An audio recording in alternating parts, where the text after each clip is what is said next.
into the draft. Echo going against Blacklist. Diggy's been banned. Your teams were relying on you. You guilt Or tripping actually, the please take over. audience. I need some time. All right, so bans aside, it's a very familiar selection here. It's reminiscent of game number 3, actually. Kaja, Cho, as well as the 1-1, and you know the Benedetta, Farsa, and Jiggy. But now you can see that for Echo, it's really going a step in the right direction. Part of the issue that why they can't really melt down Wise on that Barat in the previous game is that they were on a Harith, right? Not exactly a hyper carry like a carry. So now that they have it first picked, now it's the time for Blacklist to adjust and try and find solutions for that. But of course, the Lolita has been picked up along with the Joy. Sorry, Already, I need already more time. looking much better for either, right? Yeah, hydrate, stay hydrated. Already looking better for either team, and you could have sworn it was Blacklist in blue and Echo in red, but it's this pick right here that makes you say, oh, yo, that's definitely the M3 World Champions draft in that lineup. Solid first phase for Echo. Carry, Lolita, Joy, and then for Blacklist, this is as solid an Ube as it gets. Eve, Fredrin, and then Estes. I'm pretty sure this pick and ban has been planned out so well, but the way, like where I'm standing, where I'm sitting, it looks like let's just draft like we don't care, because you already see the Lolita and you're picking up the Estes, so you know you're going to be clumped up together, so the Numinum Blast is a possibility in your future. So now, looking at the draft, for Blacklist International, you almost want to avoid team fights because having the Frederick, the Eve, the Estes, almost unbeatable. And then looking at Echo, having the carry, you really don't care how many armor that they have. And having the Joy, you also don't care who's in the back line. You're going to be able to disrupt that like nobody's business. I think as long as Echo can provide ample protection for Benny QT right here, it doesn't matter if Oh My Venus sustains the rest of the team. In due time, they will fall to that high DPS in the late game. The concern right now is this is the first time I think we've seen a Yve in the hands of Blacklist. So we've seen Haji perform insanely on that Valentina, but now on the Yve, it's a different approach. But in the right hands, it's still also a huge threat, especially because that real-world manipulation can still be used very much to zone away Benny QT with that short range on the carry. It's more of now Blacklist is showing Echo this early on that here is the heart of our strategy. How are you going to Orca pod through it? And they give Oheb a solid hero that can take care of himself. And laning wise, I played this several times in ranked. It's okay. I think Brody versus Carry is okay. I actually like it. I really do, because having Oh My Venus with the S's could heal up the Brody, and then it just becomes a point of once the Brody has 2 items, a Malefic Roar, a Blade of Despair, if you want a cheaper alternative, then you can switch out the Blade of Despair with a Hunter Strike, and with all of that penetration and that raw physical attack, you should have enough damage to potentially kill Benny Cutie. Teamfight wise as well, you have to just make sure that there's more left in the tank and you don't break up the Ube, because Sanford is so good at that. They have to watch out. Now they're going to wrap up their whole draft. Echo picks up the Lilia and the Grok. It's Lilia and Grok, so not as much tanky heroes, but a lot of damage. And this reminds me of game number 3, where Echo were able to get Joy and Carry, and that mixed DPS, magical and physical, was just a lot to deal with. But I think Blacklist want to go head-to-head. They go with the same kind of combination, right? Long-range, physical, and magical. 3 solid front lines. Now looking at the draft, when I see a Lilia, when I see a Grok, if they have the cojones, they could just be like, I'm going to clear my lane very fast. It's going to take a while for my minions to come back to my lane. I might as well just spend time in the jungle. I'm looking at the draft. There is the possibility, the opportunity to forget your laning phase and go to the jungle. We're going to see if that's going to happen. By the looks of things, we're not even sure where that Joy is going, right? Carl Tizzy has, in the world stage, played a jungle Grok, so it'll come down to when we enter the Land of Dawn to confirm and to have expectations. Now, we finally see the cheers, the roars, and now the final game of the day between Blacklist International going up against Echo. Whew. Early on, let's take a look at that battle spell. It's going to be Sanford on that Joy, so the very oppressive EXP laner with the vengeance yet again. And it will be Kaltizi playing that Grok in the jungle. Let's see if this unorthodox pick really pays off. Note though, Edward is going with the sprint, first of all, and Haji has the impure rage, so he might just go for something a lot more aggressive. And there we go. Now we gotta confirm it. Now we have to solidify. Benny Cutie is the first player to reach 100 kills in M4. And now Sanji, HP very, very low. Will he die? Oh, he does. Haji draws first blood. And I'm not even sure where that purple buff went. But Sanford looking for more. Bumps into 4 members of Blacklist. A little too early, too soon for comfort. Blacklist now 500 gold ahead. This is a Demon Slayer Grok in the jungle, so you have to question what exactly is the plan. Will he go for damage items and abuse the Grok's passive, or will he go full tank and try and be another counter-engage tool as Wise is just oppressively counter-jungling him? Oh, Appraiser's wrath set in.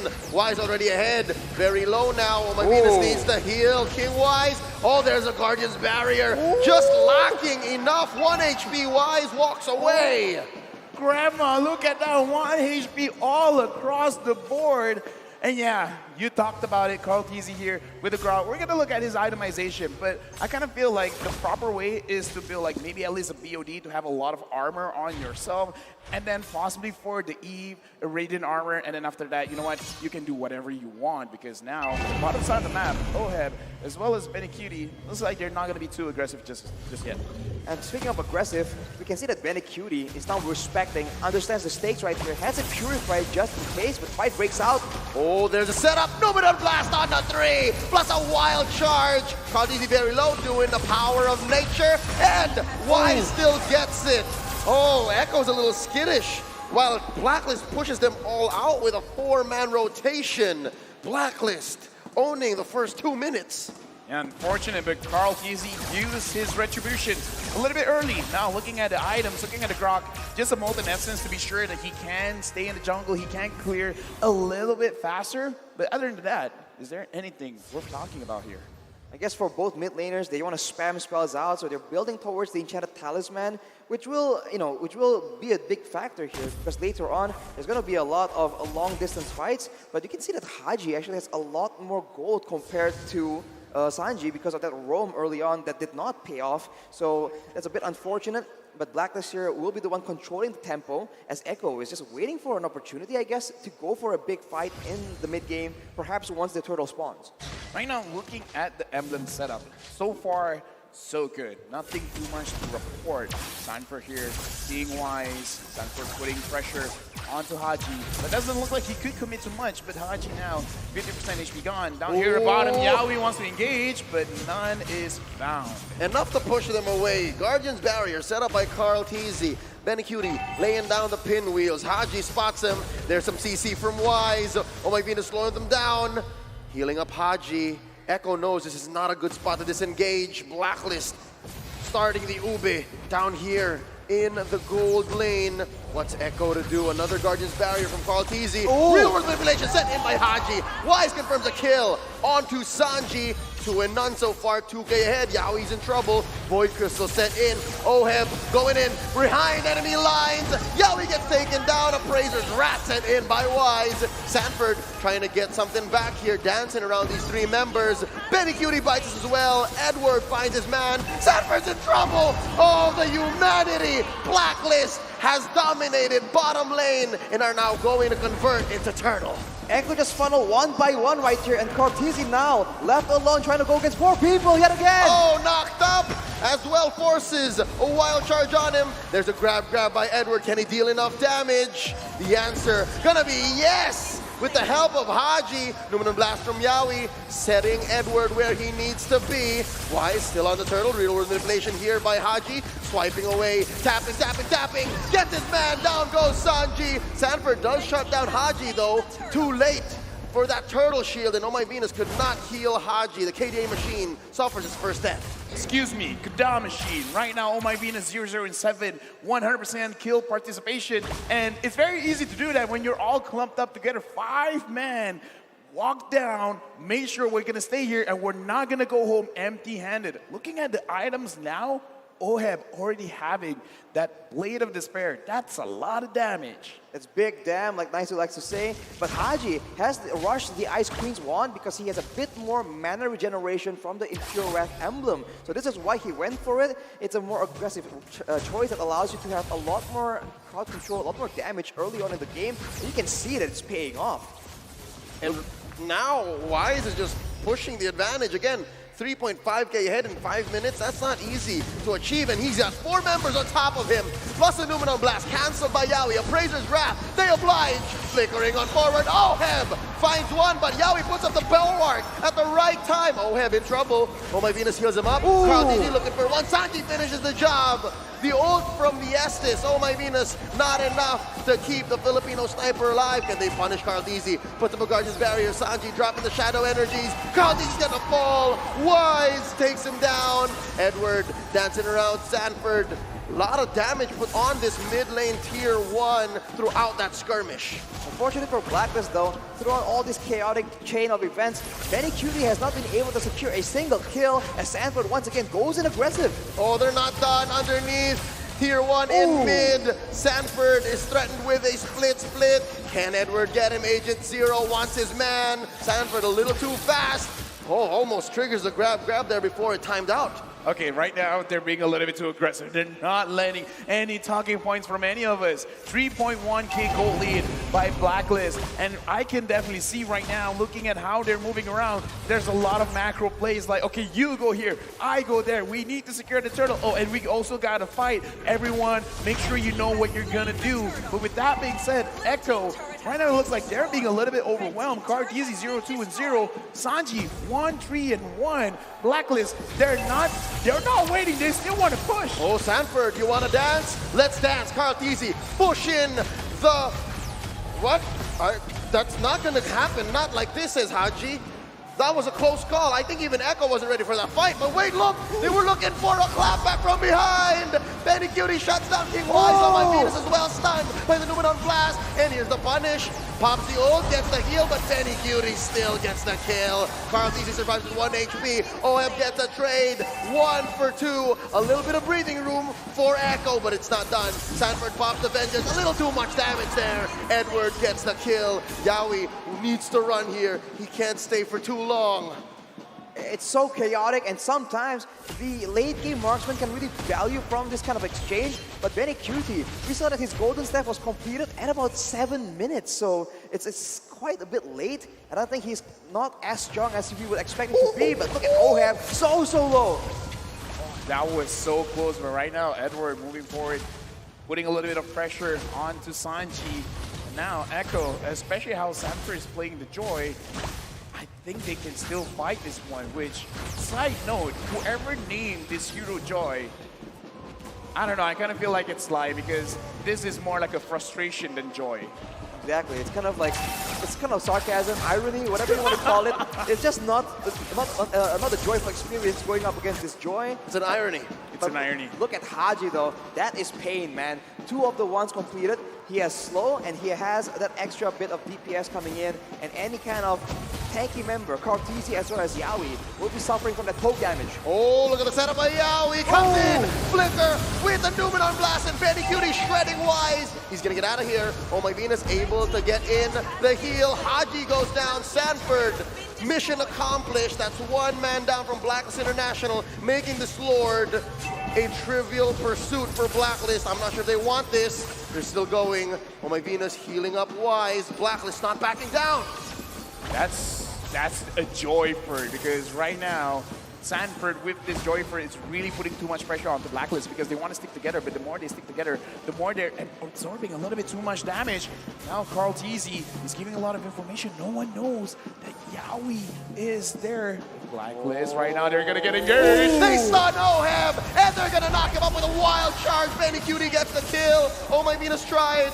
They really did. And now Haji's gonna keep Sanford down. Pops the Vengeance. Another man advantage for Echo. But what do they make of it? Ooh, it's just so difficult. They can't really fight without Oheb here. He's one of the core damage dealers in this early game on that early game hero, the Brody. He also provides a good deal of crowd control. So without him around, it's just so difficult for Blacklist to try and get a dominant control over the Lord Pit, and Echo, they realize this chance and they're trying to look for another pick. Conceal. They get the stun on the Edward. They collapse on him, forcing a split. Guardian's barrier put up by Carl TZ. This whole time wise, start of the Lord with the pull. It gets reset. And right now, look at Sanford. Look at Betty Cutie. This is the ones that are going to make the play happen. Edward dashing forward. Carl TZ getting damage on Oheb, fighting. Torn apart memory, Pop and Carl TZ, and that gives Blacklist a clear go signal. Yawi with the Numenor Blast, only stunning Agent Zero. Oh My Venus with the ult, healing them up. Haji putting up a barrier. You are not going through the real world manipulation. We will take Lord. All this while, Oheb pushed mid. Blacklist wastes no time at all, getting the Lord, getting turrets in the same breath as well. On the top side though, that's a huge wave that will take a turret down for Echo. So a silver lining for the Orcas, but they need to find a way to fight in a more reliable fashion. Is it just me, or is Echo always setting up for a split push win? I don't know, man, because right now, Blacklist, it looks like they got to have their cake and eat it too. If Echo is really setting up for this potential split, they gotta make sure that 3 or 4 members can hang on to the entire team of Blacklist that is coming down bottom. Looking like they're putting pressure. Oh, Yaoi's in front. Real revelation set in by Haji, and there's a split already by Edward breaking them up. Yaoi gets pulled in. Lord still swinging away. There's a wild charge, plus a Numenor Blast, but Yaoi already bites in. Appraiser's Wrath. Set Carl DZ down low enough for Oheb to finish him off. That's 3v5. Blacks International slowly but surely marching through this bottom lane inhibitor. Ladies and gentlemen, this is not looking good for Echo. 2 members down, they can see they're gonna try and defend their mid base turret, but Blacklist, they're moving so quick and they might still keep going. Oh no, there's not enough AoE here. Another torn apart memory. Haji pops a real world manipulation. Down goes Sanford. Sanji's gonna fight it as well. Haji takes him down, and Blacks International is the first Filipino team to confirm a grand finals spot. Right now, looking in the room, looking inside the stage. This, again, the more we look at it, the more possibilities, like, there is a chance back to back champions. Ooh. That will be a chance for Blacklist International to make history if it all plays out like you mentioned, Mafel. But man, it was a tough fight against Echo right here, but they come out on top through all the struggles, through all the adaptations, all the confusion.